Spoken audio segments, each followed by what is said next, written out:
Zambé na bon Zambé les offres t'as bien aimé dans les saints. Merci na bande oignon to ba benga gibiso na la bouche autorisée papa na biso Feza Missia depuis Zurich pasteur Feza Missia na maman na biso pe Joséphine Kongolo maman lo les offres t'as biso longo tika ete Nzambe alola Nzambe oyo azo salela toujours bolam afongola pe lola pona biso et futa bande oignon to bazola na biso en scénette moment et sans oublier ma sœur Philo Muko ya motema Bivens de Homo na ndero na biso pe Renestine Mboma depuis Suisse, Oyazola Nabiso, en tout cas, ba musicienne bazalane boyo quoi.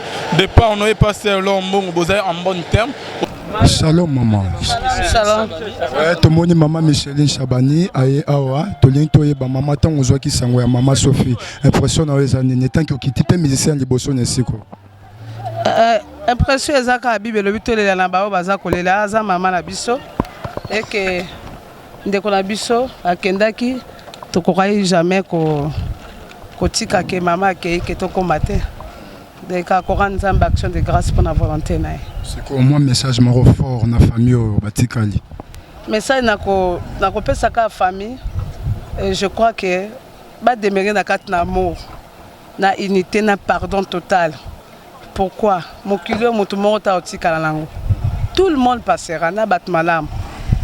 Na batumabe doit otolo loba ndoki muyibi mosambele mais loko moko toza ko lukabiso ko préserver zaka royaume et le pardon c'est une puissance qui libère et famille eko ba unité mususu asika pour que Nzamba za la glorifier katna ba et surtout que za famille a mopona na Nzambe na ebike likolo na alliance David azalaka na ngona Nzambe et salaka que Salomon a bénéficié, même Nzambe tango mabe salamaki alobaki alobi à cause de l'alliance de David.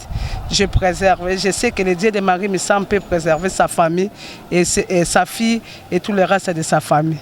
Et Nzambe azolokom. Merci, que Dieu vous bénisse. Vraiment que maman Michel Chabani, banda maman Marisa Makufaki, tout là qui naie, moni bolingo, ozulu kande angoy.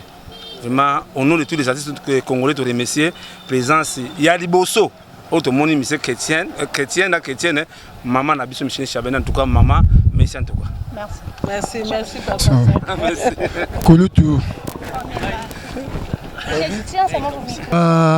La voix céleste est 100%, Jésus-Christ 100%. Chrétienne. Alors voilà, tozali awa na kulutu shaka Congo. Kulutu shaka Congo. Na mboto tuno mitonda si on dirait na matango beti mpiaka.